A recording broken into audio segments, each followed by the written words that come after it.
दोनों हाथों की उंगलियों को एक दूसरे में दाखिल न करो। यह बात नबी पाक हजरत मोहम्मद सल्लल्लाहु अलैहि वसल्लम की सुन्नत और हिकमत दोनों को बयान करती है।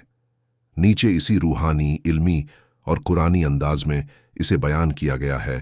रसूलुल्लाह हजरत मोहम्मद सल्लल्लाहु अलैहि वसल्लम का हुक्म।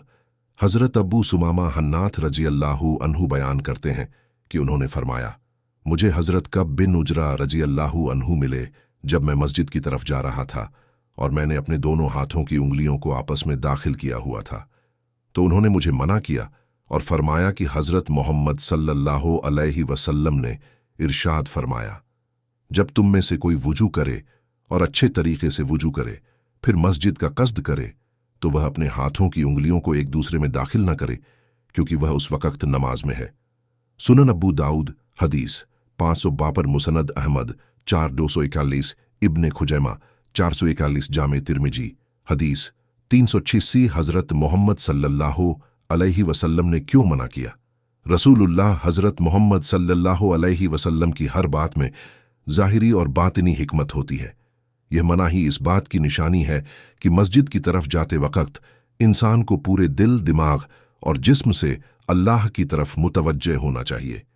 उंगलियों को आपस में फंसाना खेल या गफलत का इशारा देता है और अल्लाह ताला कुरान में फरमाता है, क़द अफ़लहल मोमिनून अल्लज़ीना हुम फ़ी सलातिहिम खाशिऊन। निश्चित रूप से कामयाब हैं वो मोमिन जो अपनी नमाज में खुशू और ध्यान रखते हैं। सूरह अल मोमिनून 1-2। यहूदियों का अमल, शैतानी तरीका। हजरत इस्माइल बिन उमैया रहमतुल्लाह अलैह बयान करते हैं कि उन्होंने नाफे रहमतुल्लाह अलैह से पूछा, अगर कोई नमाज के दौरान उंगलियों को एक दूसरे में फंसा ले तो? उन्होंने कहा, इब्ने उमर रजी अल्लाहु अन्हु फरमाते थे, यह मगजूब अलैहिम यानी यहूदियों की नमाज है। सुनन अबू दाऊद 939, अल बैहकी 279। इसका मतलब यह है कि ऐसा करना शैतानी और गैर इस्लामी तरीका है जो अल्लाह के जिक्र और तवज्जोह से दूर करता है। शैतान की तरफ से अमल। हजरत अबू सईद अल खुदरी रजी अल्लाहु अन्हु से रिवायत है कि हजरत मोहम्मद सल्लल्लाहु अलैहि वसल्लम ने फरमाया, जब तुम में से कोई मस्जिद में हो तो तशबीक उंगलियां फंसाना न करो, क्योंकि तशबीक शैतान की ओर से है। मुसनद अहमद 335, यानी मस्जिद में बैठा हुआ इंसान अल्लाह के सामने हाजिर होता है और ऐसी हर हरकत जो ध्यान को तोड़े वो शैतान की तरफ से है। इल्मी और साइंटिफिक पहलू। आधुनिक साइंस ने रिसर्च में पाया कि जब इंसान अपनी उंगलियों को एक दूसरे में जोर से फंसाता है तो जिस्म में एक हार्मोन एक्टिव होता है जिसे कोर्टिसोल कहते हैं।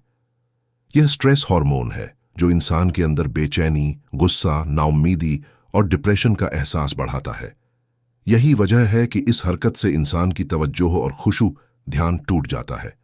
हजरत मोहम्मद सल्लल्लाहु अलैहि वसल्लम ने 1400 साल पहले इस नुकसान से बचने का हुक्म दिया, जबकि साइंस ने आज उसकी वजह बताई, यानी नबी करीम हजरत मोहम्मद सल्लल्लाहु अलैहि वसल्लम की बात साइंस से कहीं ऊपर और पहले है। कुरानी नुक्ता। कुरान में अल्लाह ताला फरमाता है, वमा यंतिकु अनील हवा इन हुआ इल्ला वहीयुम यूहा।